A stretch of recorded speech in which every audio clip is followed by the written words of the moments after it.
Rinabuksan ang bank records at tax records ng pangalawang Pangulo. Opo, at mga dokumento mula sa Anti-Money Laundering Council o AMLAC. Pero dito muna tayo dahil nasa linya po natin ngayon si Professor Ramon Beleno III, political analyst na taga Davao ng Ateneo de Davao University. Ang unang gusto kong talakayin rito kay Prof. Beleno, yung pagtaas ng trust rating ni VP Sara at yung pagbagsak ng sinasabi record low yung 34% ang trust rating ni Pangulong Marcos. Ano ba ang posibleng epekto nito mga kasama dito sa nangyayaring impeachment trial laban kay Vice President Sara Duterte, lalo tigit sa magiging resulta ng impeachment proceedings mga kasama. Alright, Prof, good morning po. Maayong buntag, Professor Ramon Beleno III. Sir, good morning po. Yes, magandang umaga. Magandang umaga din sa lahat naman nakikinig. Alright.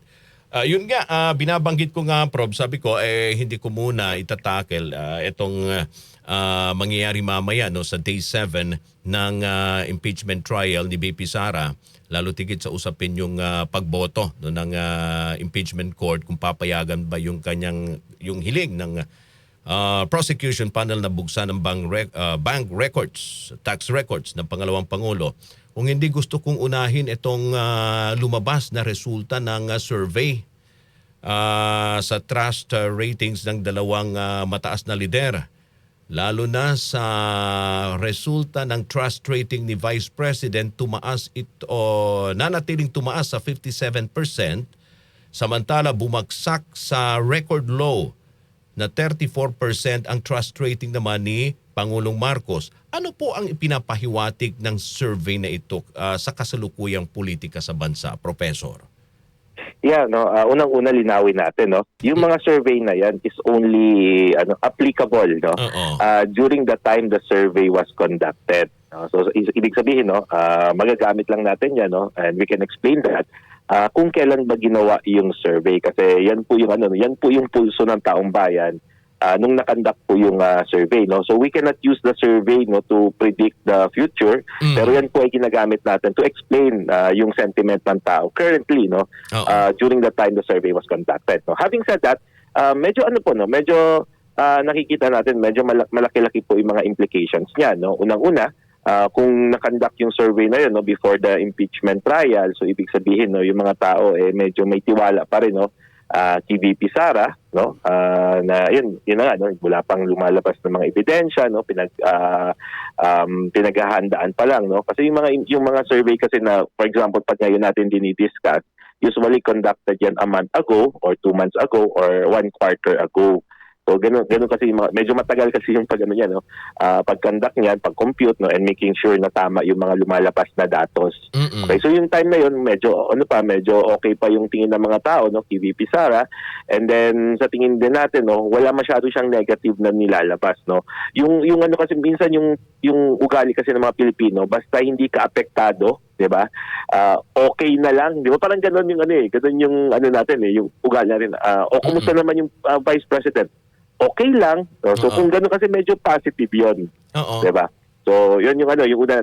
Yung pagbagsak naman ni President Marcos. Well, Prof, sinasabi niyo nga ang isa sa mga dahilan kung bakit hindi masyado naapektuhan yung trust ratings ni Vice President Sara Duterte kahit pinag-uusapan na ang impeachment na trial, nandyan na yung sa mga balita, no, yung mga akusasyon laban sa pangalawang Pangulo, pero dahil sa pinapakita ng pangalawang Pangulo hindi siya masyadong apektado at ang ginagawa niya na imbes na sagutin, no, yung mga tanong kaugnay sa mga paratang sa kanya, yung mga akusasyon sa kanya na may kinalaman sa impeachment, ang ginagawa niya pumupunta siya sa iba-ibang mga lugar para sa tree planting.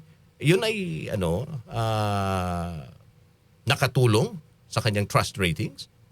Yeah, exactly, no. Aside from, alam din naman natin, no, based on political capital, medyo malawak din at malalim, no, yung tinatawag nilang mass base support, no. That's coming from dun pa mismo sa tatay. And if you try to look at the survey, talagang yung solid yung solid yung Mindanao Block Oo. Yun na nga, no? Since nagsosolid sila, kung ano man yung mga nagiging reaction, no, dito sa Visayas and Luzon, no, Balance Luzon at itong NCR, medyo na-neutralize, no, dahil sa yun nga, solid nga, no, while yung Visayas at saka yung Luzon, no, kasamang NCR, Oo. medyo hati pa sila, no? So medyo nahati pa. So kasama po yung lahat, no? So binabasa din po natin 'yon, no? And at saka yung mga paglabas ng ng VP, 'di ba? Medyo no, parang hindi siya problemado, 'di ba? Oo. Parang nagpapatawa pa, masaya pa. So Oo. parang walang problema.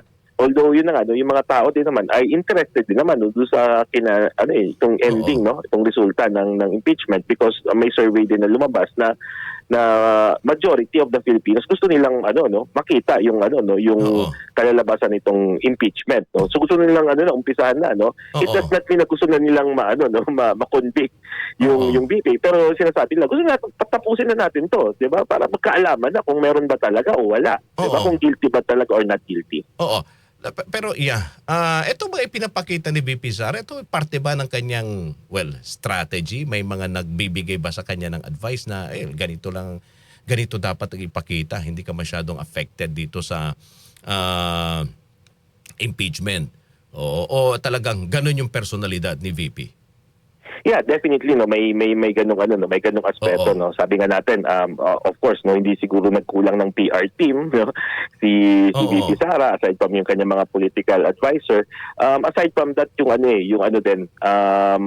yung visibility, no. Tama po kayo, no. Medyo naging busy po siya, kakapasyal, no, Oo. kakaikot-ikot, which naman, no, parang magkaiba, no, doon naman sa presidente. Sa presidente kasi nag-iikot siya, pero piling-pili lang din, no, yung iniikutan niya. And then karamihan pa talaga nasa abroad pa siya. Oo. So yun, no, kasama po yun, no, sa mga strategy, kasi itong impeachment naman, no, sinasabi natin na it's not purely judicial, it's not purely legal, no. It's partly judicial and partly political, no. So at the end of the day, no, it's all numbers game, no. Ano ba yung Oo. pulso ng tao, ano ba yung pulso ng mga politiko, no? Kasi yung mga politiko din nakikiramdam din sila, no, baka masunog din sila, di ba? Malapit-lapit na itong 2028, no? Oo. Kung may plano ka sa 2028, of course, Oo. di ba? Dapat pinipwesto mo na, no, you're positioning yourself na doon, no, kung saan sa tingin mo mas advantageous, no, para i-pursue itong yung political career mo. So ganun po yung medyo Oo. kaya yung mga survey na yun, although binabrush off na ibang tao, sa amin parang importante talaga yan, no, kasi Oo. sabi ko nga, yan yung mag-explain doon sa mga possible move, no, nitong mga politiko, because sila din, no, sumusunod din sila sa mga survey. Okay. Well, isang na lang, no, tanong dito nga kay yung mga ipinapakita ni VP Sara na hindi siya masyadong affected. Ang ibig sabihin ba nito din, Prob, confident ang pangalawang pangulo na maabsuelto siya sa impeachment? Yeah, actually ganun yung image dapat. Whether or Oo. not confident siya, pero ganun yung image, di ba? Na Oo. dapat na pinapakita mo. Kasi kung ikaw mismo, no, nakikita ng tao na mababa na yung moral, no, ng tao mo, mababa na yung moral mo, syempre yung thinking ng tao, ay naku, probably guilty. 'Di ba? Kasi mababa yung moral, 'di ba?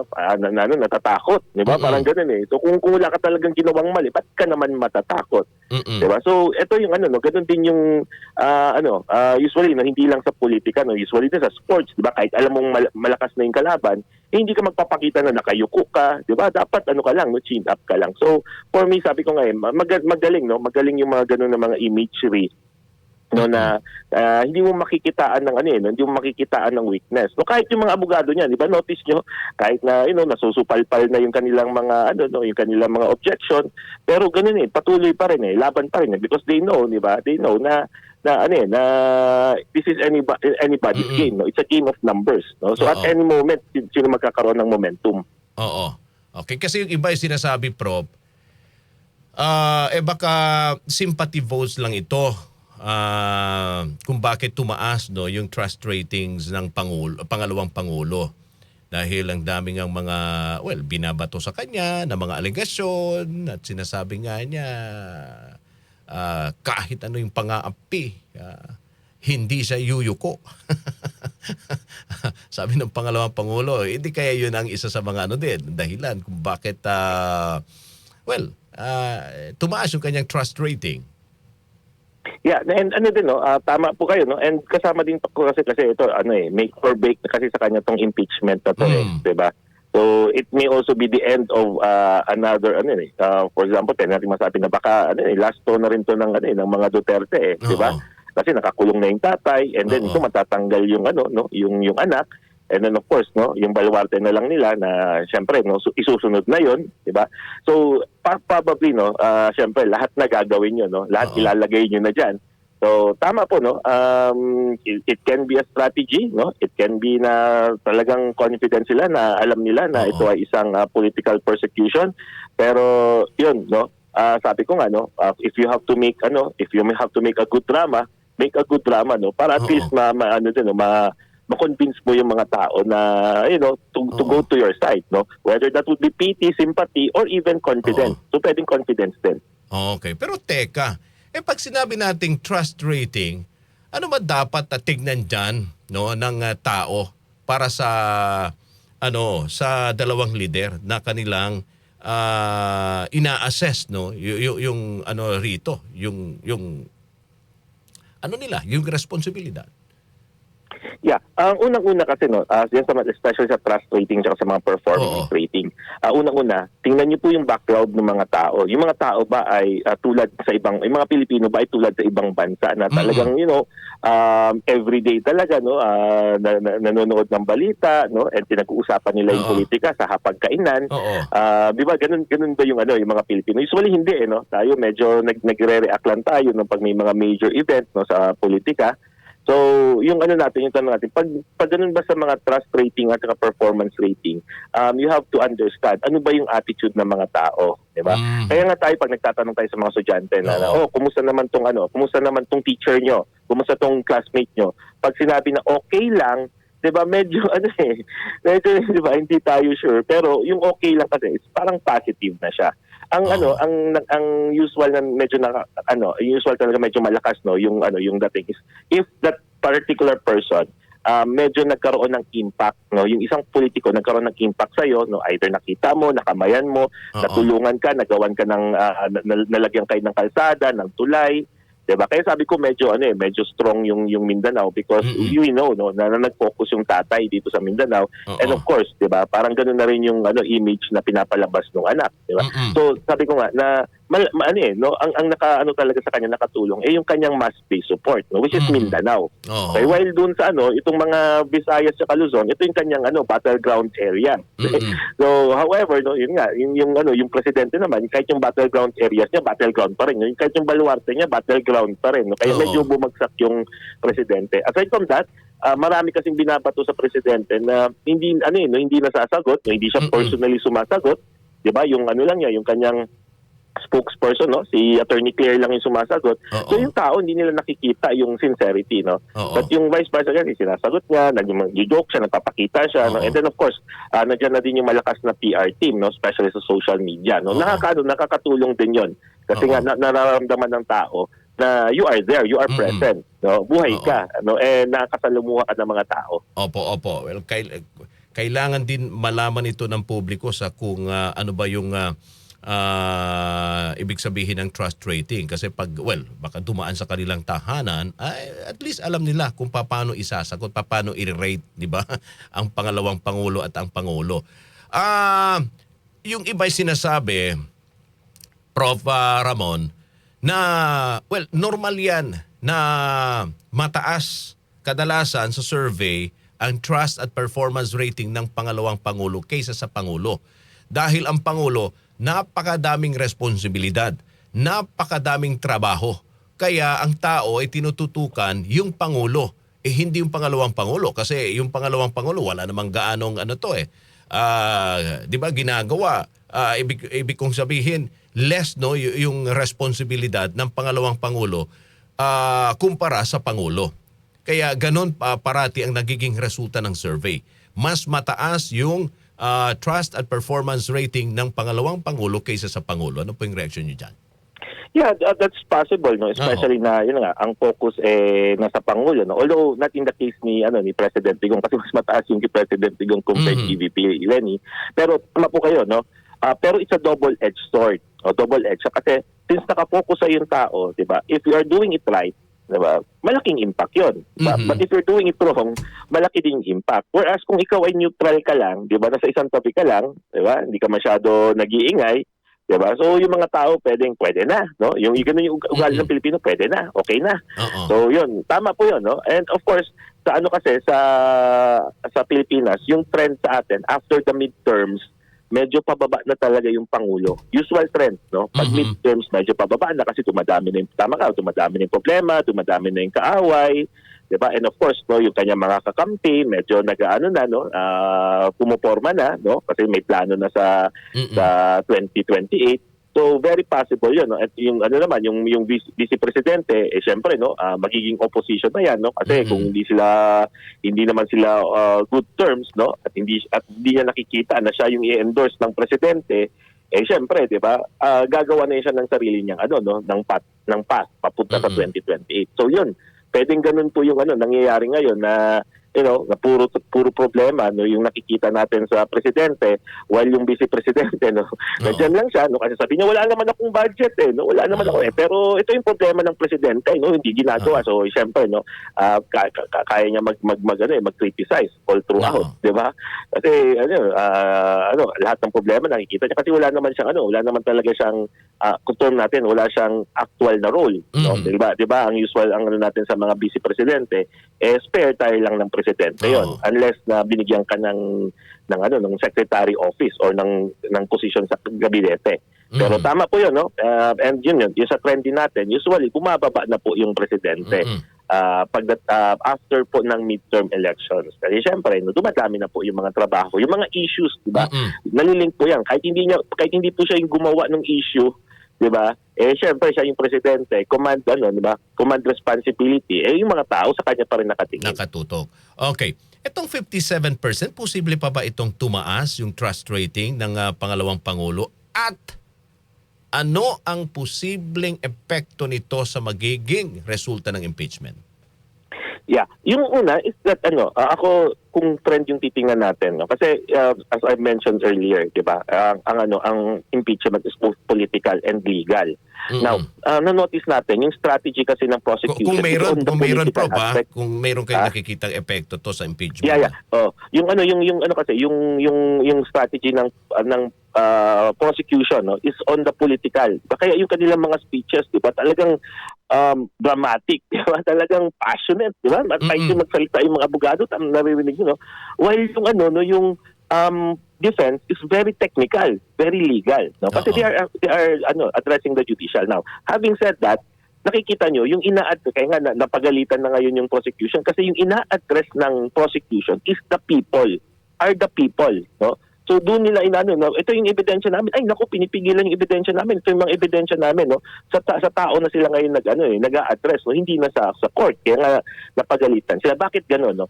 Kasi nga yung una nilang gustong mangyari is bumaba, no, itong trust rating at performance rating ng vice presidente. Mahirap naman kasi na you would impeach a vice president na medyo popular. 'Di ba? Magagalit yung tao, 'di ba? Sasabihin na nasaan na yung 32 million. So medyo yun yung muna ina-address nila. Anyway, matagal pa naman tong impeachment. No? Ako ang prediction ko dito baka aabot pa ng bagong taon nito. So yun yung ginagawa nila. Little by little, pinapababa nila ito. And titingnan natin sa susunod na quarter na survey kung bumaba ba talaga, no? Naging effective ba yung strategy ng prosecution na mapababa, no? Yung popularity nung vice president. Diba? So, yan, yung possible yan, no? Kasi medyo mahirap naman na mag-impeach ka ng someone who is popular because sa Pilipinas nga, usong-uso, no? Itong mga people power, no? Na if you remember, during the time ni President Erap, diba, na-impeach, hindi nga siya na-impeach, no? Pero nung hinuli siya, nagalit yung mga tao, diba? Sumugod ulit, naging sa people power tree. So, yun yung inaiwasan nila, no? Na baka yung mga tao magalit, diba? Lalong mag-sympathize, no? With the Vice President. That's why gusto nilang pababain muna. So yun konektado po yan din sa impeachment, no, na kaya nga pinipilit nila na ilabas na itong mga ebidensya. Ang ginagawa naman ng defense, hindi, no, that's against the law, that's inadmissible, no, bawal yan, no. Pero sinasabi nila hindi, no, sabi ng prosecutor hindi, dapat makita to, no. And no, medyo malinaw yan nung gusto, no, ni Congressman Luistro na ipa-arraign itong si VP Sara, which hindi nangyari, no? Kasi pag napaarin ka kasi, no, parang criminal ka eh.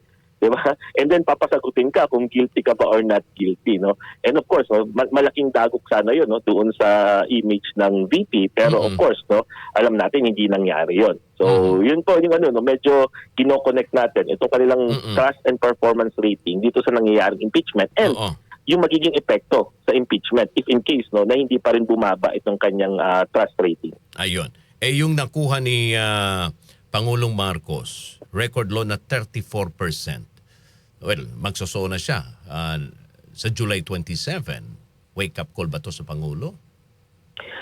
Dapat. Kasi oo, dapat. No? Kasi yung survey, as I mentioned earlier, yung survey kasi is applicable lang siya during the time. No? So hindi siya applicable na mga susunod na araw, di ba? Susunod na buwan, susunod na taon. So pag ganun po na medyo bagsak po sa survey, wake up call na dapat yan. Ano ba yung ginawa nating mali? Ano ba yung hindi nating ginawa? Ano ba dapat yung ginagawa natin? Diba? So yun yung yun yung dapat na papasok sa isip ng presidente, no? At kung i-address nila yon, possibly no na magi-improve yung kanyang trust and performance rating. So lang to no, parang lang siya no, parang tinitest lang no ng public opinion. O sige, ito po yung nararamdaman ng tao. Bahala po kasi sabi ko, depende naman yan sa administration kung i-address nila yung problema. So right now, no, notice natin, nag-announce yung presidente ng dagdag na ayuda. So yung tanong natin, yung dagdag na ayuda ba, yan ba yung inaantay na kasagutan ng mga karamihan ng mga Pilipino? So, kasi di ba nakita niyo automatic na yun, no? Kasi they are hoping na, to address the issue, no? Kasi isang malaking issue na nakita ko, no, during the time na nakandak yung survey is mataas po yung ating inflation. Correct. Di ba? So, tumaas yung presyo lahat ng bilihin eh. Nagtataas. So, although tumaas siya ng konti, no? Sa isang survey, tumaas siya ng konti. Bakit? No? Kasi nung tinignan natin yung time na kinandak yung survey, yan yung time na nagkaroon ng kapayapaan, pansamantalang kapayapaan no, sa Middle East. Okay. So bumaba po yung presyo ng langis. Which is, naramdaman ng tao yun, no? Pero hanggang doon na lang yun. Kasi ngayon tataas na naman kasi nag-umpisa na naman yung giyera. So kung ganun po na hindi natin ina-address yung problema, most probably, lalong babagsak no, yung performance rating ng Pangulo. Pero kung ina-address nila yung problema no at hindi nila binabrush off kasi naririnig natin yung spokesperson ng presidente sinasabi na hindi naman totoo yung survey no, pag ganun po yung sinasabi natin hindi tayo naniniwala sa survey no at hindi natin sinusunod no yung survey, most probably di ba it will work against you. All right. Prof, daghang salamat, maraming salamat sa oras at panahon mo. Okay, maraming salamat, Marpar. God bless and stay safe po tayo lahat. Thank you very much. Political analyst, mga kasama ng Ateneo de Davao University, Professor Ramon Beleno III.